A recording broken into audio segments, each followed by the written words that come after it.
Assalamu alaikum wa rahmatullahi ta'ala wa barakatuh. Aujourd'hui, on va entamer la leçon de la diversité des micro-organismes. تنوع المتعديات المجارية. Attention, lorsqu'on dit micro-organismes, ça veut dire des organismes qui sont minuscules, petits, vus au microscope. Pour expliquer cette leçon, je vous propose 4 simples situations. Je vais entamer la première. Pour la première, je vous propose d'observer avec le microscope la surface de cette orange non rincée. Après l'observation microscopique, on va remarquer la présence de deux types d'organismes qui appartiennent à la même famille, c'est la famille des bactéries. La famille des bactéries. Attention, pour le premier type se forme de cercle et pour le deuxième se forme de baguette. Le premier, on parle de coque, par exemple staphylocoque ou streptocoque.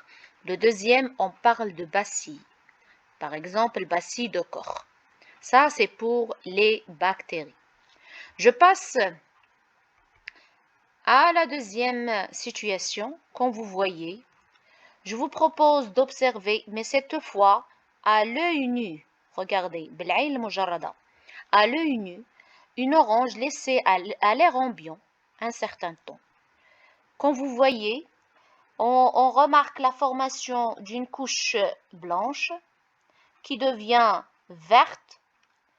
On va prendre un échantillon pour l'observer au microscope. Après, on va remarquer la présence d'un organisme d'origine végétale. Attention, d'origine végétale.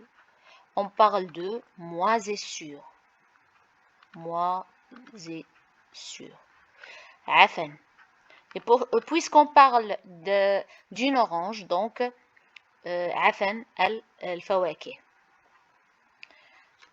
Je passe maintenant à la troisième situation, comme vous voyez. Je vous propose d'observer avec le microscope la surface de cette orange, mais proposée par cette personne malade de la grippe. Après l'observation microscopique, mais cette fois on va utiliser le microscope polarisant, on va remarquer la présence d'un crépuscule organisme dit virus. Humma. Et puisque cet homme est malade de la grippe, donc c'est le virus de la grippe. Enfin, pour la quatrième situation, pour ceux ou celles qui posent toujours la question pourquoi il faut rincer les fruits et les légumes avant de les consommer, alors, je vous propose de prendre une petite goutte de cette eau dont on a rincé les fruits et les légumes et l'observer au microscope.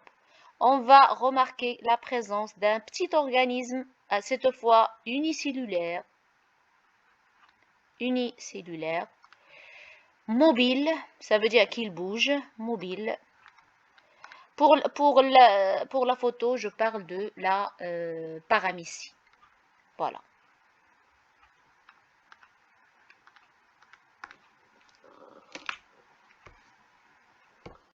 En récapitulant maintenant, on peut diviser les micro-organismes en 4 types ou 4 familles. La première, c'est les bactéries. Les bactéries, attention, on a divisé les bactéries en coque et en bacille. Deuxième, les virus. On parle par exemple de virus de la grippe ou virus du sida. Les protozoaires ou les unicellulaires. Et les champignons ou les moisissures. Pour ceux ou celles qui ont fait la remarque pour la taille, attention, on a mesuré avec le micromètre. Le micromètre, c'est une unité de mesure, est égale à 10 à la puissance moins 6 mètres ou 10 à la puissance moins 3 millimètres.